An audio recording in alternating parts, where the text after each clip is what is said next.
You already knew I liked him young, but did you know I was personally responsible for the hypersexualization of teen and preteen fashion? In 1991, I somehow convinced Les Wexner, this dipshit, to sign complete control of his companies over to me through power of attorney.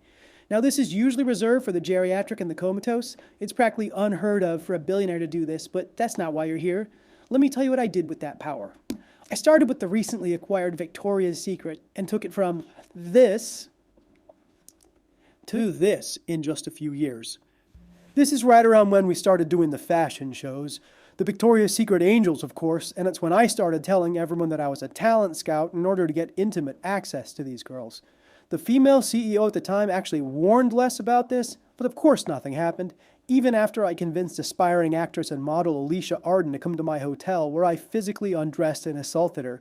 Good thing the police report never saw the light of day for decades.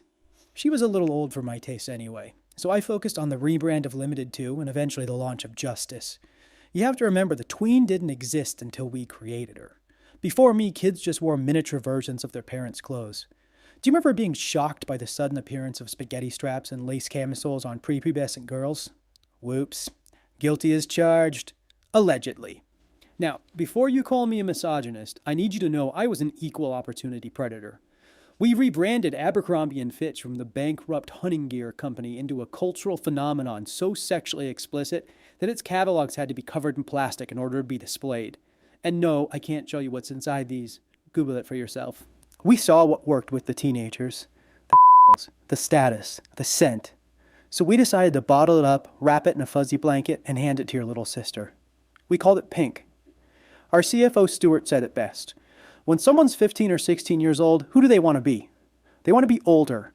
They want to be cool like the girl in college. And that's part of the magic of what we do at Pink. We didn't just sell you clothes. We sold you the rush of being older before you were ready. The genius of Pink was its camouflage. To your parents, it looked like a slumber party, all plush dogs, neon glitter, and the collegiate spirit.